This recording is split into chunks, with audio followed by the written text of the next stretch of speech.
لفظ جدہ ہے نا، اس کے 3 پروننسیشن ہیں. اسے جدہ بھی کہا جاتا ہے، اسے جدہ بھی کہا جاتا ہے، اور اسے جدہ بھی کہا جاتا ہے. صاحب جدہ کیوں کہتے ہیں اور جدہ کیوں کہتے ہیں، کیا وجہ ہے؟ تو جدہ اسے اس لیے کہا جاتا ہے کیونکہ یہ جو شہر ہے سمندر کے کنارے پر ہے. ساحل سمندر کو جدہ کہتے ہیں، اس لیے کچھ لوگ اس شہر کو جدہ کہتے ہیں اور کچھ لوگ اس شہر کو جدہ کہتے ہیں. جدہ کا مطلب عربی میں کیا ہوتا ہے؟ جدہ کا مطلب عربی میں دادی ہوتا ہے. اسے کیوں کہا جاتا ہے جدہ؟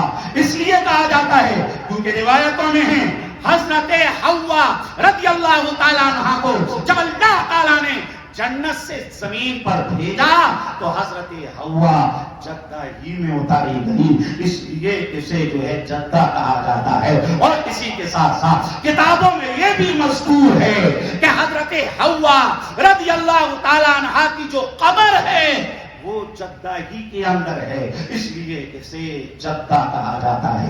جدہ کیوں کہتے ہیں یہ سمجھ میں آ گیا، جدہ کیوں کہتے ہیں یہ بھی سمجھ میں آ گیا.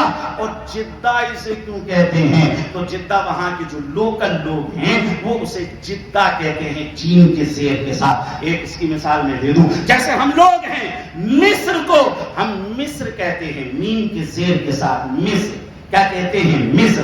لیکن جو مصر کے لوگ ہیں وہ اسے مصر نہیں کہتے ہیں بلکہ وہ اسے مصر کہتے ہیں، میم کے زبر کے ساتھ اسے مصر کہتے ہیں. تو اسی طریقے سے لفظ جدہ، جدہ، جدہ، ان تینوں کے بارے میں ہمیں کلیئر ہو گیا.